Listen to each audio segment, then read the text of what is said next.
Bonjour, ici Clément Koulibaly, j'espère que vous allez bien. Connaissez-vous la grâce bon marché? La grâce bon marché. Le Seigneur veut nous libérer de la médiocrité spirituelle. On va prendre un passage en Matthieu 8, à partir du verset 14. On nous dit que Jésus se rendit ensuite à la maison de Pierre. Ensuite, donc après quoi? Après la guérison d'un centenier, du serviteur du centenier. Donc au verset 14, Jésus se rendit ensuite à la maison de Pierre, dont il vit la belle-mère couchée avec la fièvre.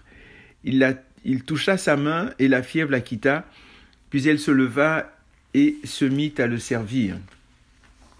On a le même passage avec un peu plus de détails en Marc 1, 29 à 34. Marc nous dit, en sortant de la synagogue, ils se rendirent avec Jacques et Jean à la maison de Simon et André. La belle-mère de Simon était couchée, elle avait de la fièvre. Aussitôt on parla d'elle à Jésus. Il s'approcha, la fit lever, en lui saisissant la main, la fièvre la quitta, et elle se mit à les servir. Donc ici vous voyez, on nous parle de Jacques et Jean qui étaient avec Jésus, et ensuite ils partirent, c'est ça, chez Simon-Pierre. Il la fit lever en la saisissant par la main. Détail qu'on n'avait pas chez Matthieu. Et quand on regarde chez Luc chapitre 4, versets 38 à 41, ici on nous dit, en quittant la synagogue, ils se rendirent à la maison de Simon. La belle-mère de Simon était atteinte d'une forte fièvre et ils le prièrent en sa faveur. Il se pencha sur elle, menaça la fièvre et la fièvre la quitta. À l'instant, elle se leva et se mit à les servir. Détail supplémentaire, Jésus menaça la fièvre. C'est pas mis là à dire « Oh, gentille fièvre, s'il te plaît, je t'en prie, va-t'en, etc. » Il l'a menacée. Et j'aimerais insister plus sur le dernier aspect par rapport à ce que la belle-mère de Pierre fit lorsqu'elle a été guérie. Quand elle a été guérie, est-ce qu'elle s'est assise là simplement pour dire « Alléluia, je suis guérie, Alléluia, Jésus m'a libéré, Amen, Amen ». Non. Elle s'est levée. Pour faire quoi? Pour servir Jésus. En fait, nous ne sommes pas sauvés. Tu n'es pas sauvé pour dormir sur le lit de la grâce que tu t'es fait ou que tu as entendu. Tu es sauvé. Nous sommes sauvés non seulement pour être en communion, en intimité, en relation avec Dieu, mais également pour le servir, pas pour dormir sur nos lauriers. Comment servir Dieu? Nous pouvons le servir par toutes sortes de manières, toutes sortes de façons. Et une manière intéressante de le servir, c'est par exemple par la prière et le jeûne. À ce propos, on a Luc par exemple qui nous dit, en parlant de Simon et d'Anne, que Anne servait le Seigneur par la prière et le jeûne. Je ne sais pas si vous vous rappelez, mais lorsque on envoya Jésus au temple, ses parents l'envoyèrent au temple. Il y a des personnes qui vinrent pour rencontrer Jésus, et ils étaient heureux, exaltés et tout. Et on nous dit que Anne servait, il y avait Anne la prophétesse, elle était en train de servir Jésus, elle était en train de servir dans le temple. Et comment est-ce qu'elle servait dans le temple, cette dame-là? Elle servait par la prière et par le jeûne. Vous voyez, donc c'est vraiment une manière de servir le Seigneur.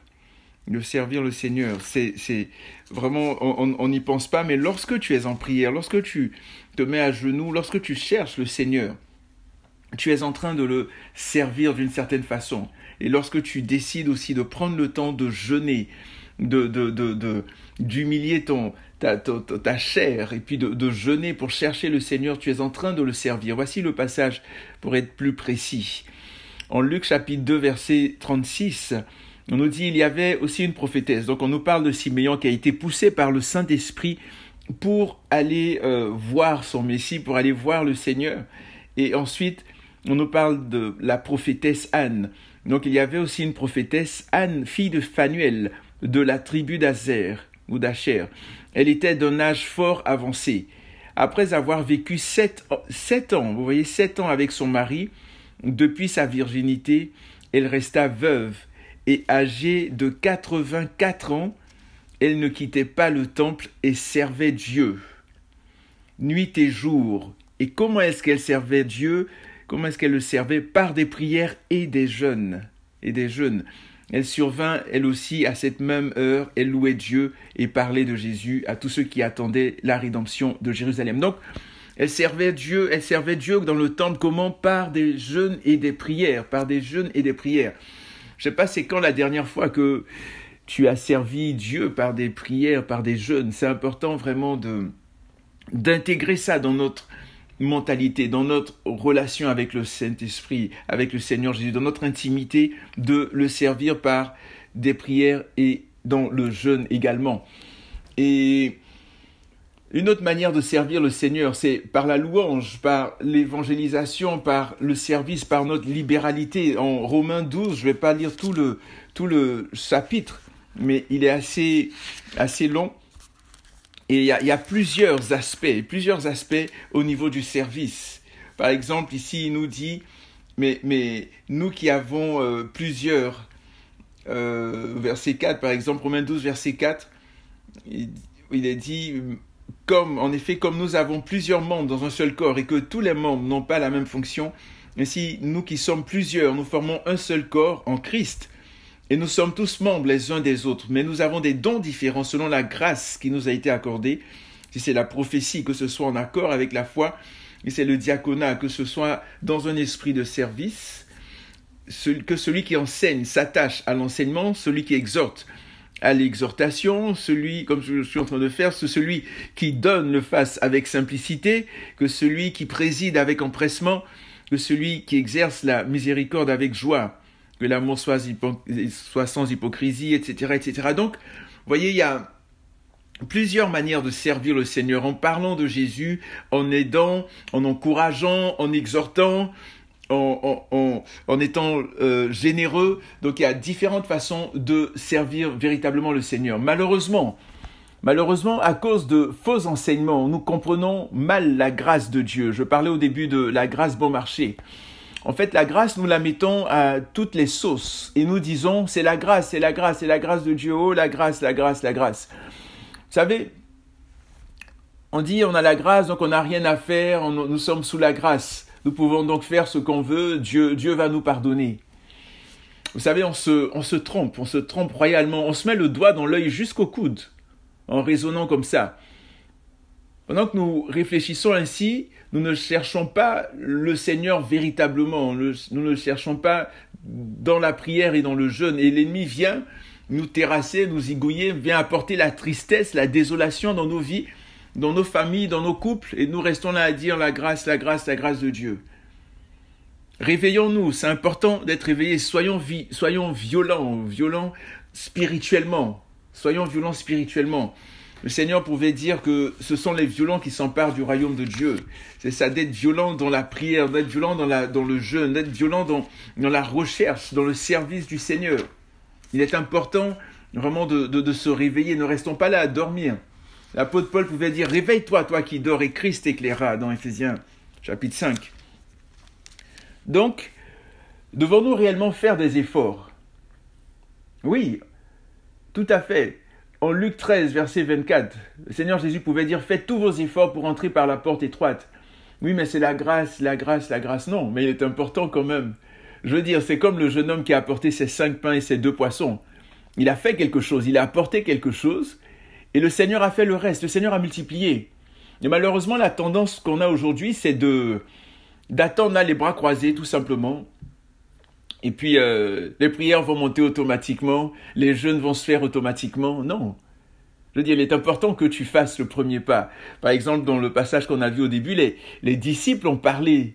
Même si Jésus sait tout, il connaît tout, il peut tout, il est omniscient, omnipotent, omniprésent, mais les disciples ont parlé de la belle-mère de Pierre. Ils lui ont parlé de la condition de cette dame-là. Et Jésus est arrivé, Jésus a guéri la belle-mère de Pierre. Jésus l'a guéri. Donc, il est important vraiment de faire la part des choses. J'ai ma part, j'ai ma responsabilité. Le Seigneur a sa part, il a sa responsabilité aussi. Mais je ne peux pas juste attendre simplement que le Seigneur fasse les choses. Dieu va faire. Oui, Dieu va faire, mais est-ce que je prends du temps avec lui? Est-ce que je prends du temps dans la prière, dans la méditation de la parole? Est-ce que je le recherche? Est-ce que je dis, Seigneur, ouvre les yeux de mon cœur, donne-moi de comprendre ta parole, éclaire-moi afin que je que, comme David pouvait dire, j'ai encore plus de sagesse que les vieillards parce que je passe du temps dans ta parole, dans ta présence. Est-ce que je prends ce temps-là? Est-ce que je le fais véritablement? Combien de temps est-ce que je prends avec le Seigneur? Ah, c'est une question de temps, il ne faut pas parler du nombre d'heures. Mais oui, c'est vrai, mais plus tu passes du temps avec ton épouse, avec ton mari, plus tu passes du temps avec quelqu'un, plus vous développez une intimité, une complicité. Il y a quelque chose qui se produit. Peut-être qu'au début, ça peut être difficile, ça peut être négatif, mécanique, mais par la suite, ça coule. Ça coule et on a besoin de temps. Tout, si je veux être, comme j'ai pu le dire, si je veux être un meilleur chanteur, un meilleur guitariste, un meilleur dessinateur, un meilleur écrivain, un meilleur professeur, peu importe la chose, c'est le temps, c'est une question de temps. Le secret est dans le temps. Combien de temps est-ce que je prends? Combien de temps est-ce que je mets à faire cette chose qui est importante pour moi? Est-elle importante? Est-elle une priorité? Est-ce que le Seigneur est une priorité pour nous? Vous voyez, donc Jésus a dit, faites tous vos efforts pour entrer par la porte étroite. Faites tous vos efforts pour entrer par la porte étroite. Donc il y a une question d'effort aussi à faire, une question de contribution de notre part aussi à faire véritablement.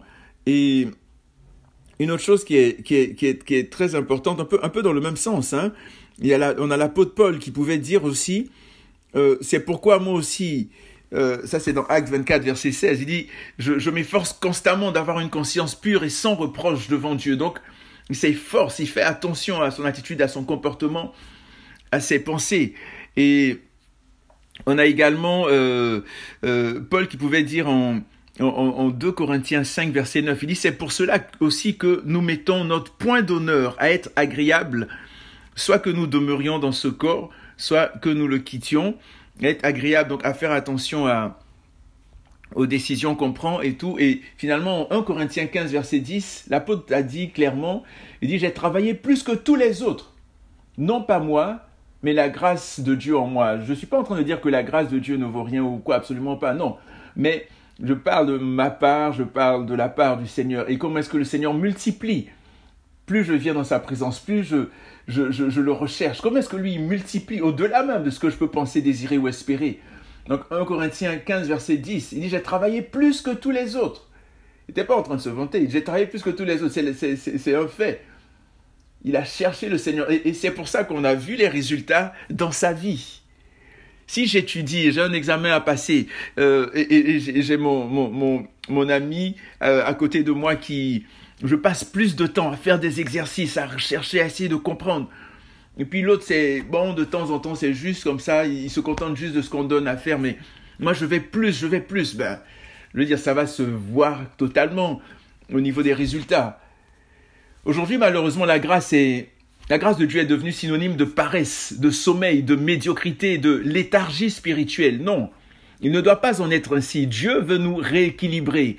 La grâce, oui, on nous dit que la grâce est une faveur imméritée et il y aurait beaucoup de choses à dire par rapport à ça. Mais il y a cette faveur-là imméritée, mais Dieu nous a sauvés justement. Il y a ce passage dans Éphésiens 2, 8 à 9 qui dit, c'est par la grâce que vous êtes sauvés par le moyen de la foi, ce n'est point par les œuvres, afin que personne ne se glorifie.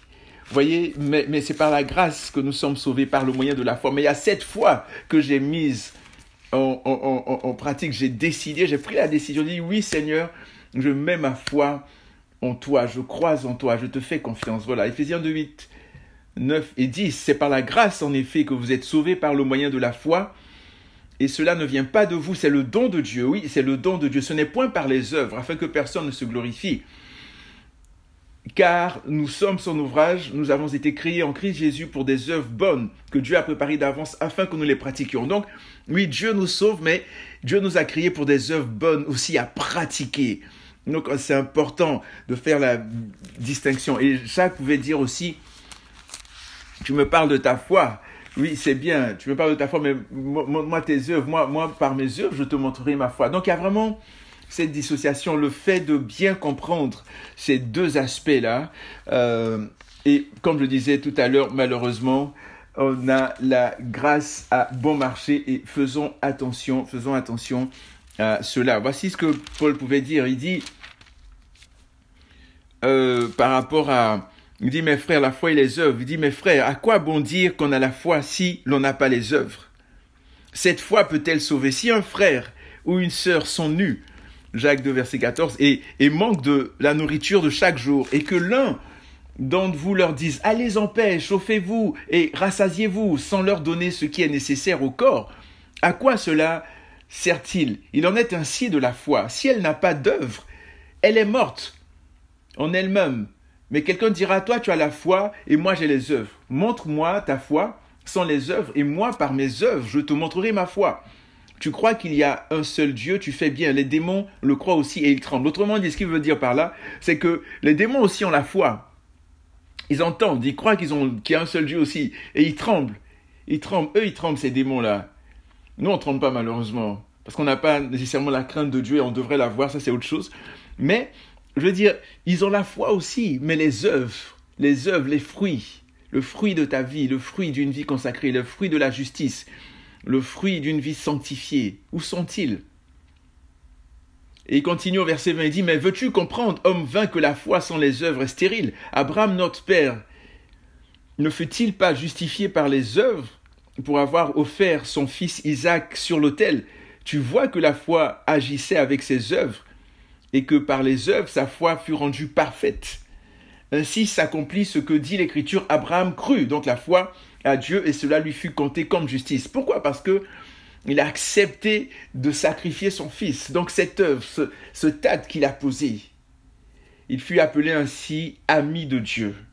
Vous le voyez, c'est par les œuvres que l'homme est justifié et non par la foi seulement. Rahab la prostituée ne fut-elle pas également justifiée par les œuvres pour avoir reçu les messagers et les avoir fait partir par un autre chemin? Comme le corps sans esprit est mort, de même la foi sans les œuvres est morte. Donc, juste pour conclure, c'est par la grâce que nous sommes venus à Jésus. C'est par sa grâce que nous avons l'assurance de notre salut. C'est par sa grâce que nous sommes vivants. C'est par sa grâce que nous avons la santé. C'est par sa grâce que nous avons une famille, une église, des frères et sœurs, etc. Mais est-ce pour autant que nous allons croiser les bras et ne rien faire? Non. Est-ce pour autant que nous allons nous satisfaire du niveau spirituel que nous avons et ne plus chercher à grandir, à progresser? Non. Vous savez, même une graine devient un grand arbre. Pourquoi voulons-nous nous contenter du niveau spirituel que nous avons, ou là où nous sommes? Il y a plus. There is more, il y a toujours plus. Il n'y a aucune limite à l'intimité, à la consécration, à la communion que nous pouvons avoir avec le Seigneur Jésus, avec le Saint-Esprit. Alors soyons des ambitieux spirituels. Recherchons encore plus. L'apôtre Pierre pouvait dire dans sa deuxième épître, en 2 Pierre, il disait, faites tous vos efforts. Vous voyez, encore une fois, question d'effort. On va prendre ce passage rapidement, c'est très, très, très important et très intéressant. Donc il disait, à partir du verset 3, il dit, sa divine puissance nous a donné tout ce qui contribue à la vie et à la piété, en nous faisant connaître celui qui nous a appelés par sa propre gloire et par sa vertu. Par elle, les promesses les plus précieuses et les plus grandes nous ont été données, afin que par elle, vous deveniez participants de la nature divine, en fuyant la corruption qui existe dans le monde par la convoitise. À cause de cela même, à cause de tout cela, faites tous vos efforts. Vous voyez, faites tous vos efforts pour joindre à votre foi la vertu. On reste pas là, il y a des efforts à faire. Faites tous vos efforts pour joindre à votre foi la vertu. À la vertu, la connaissance. À la connaissance, la maîtrise de soi.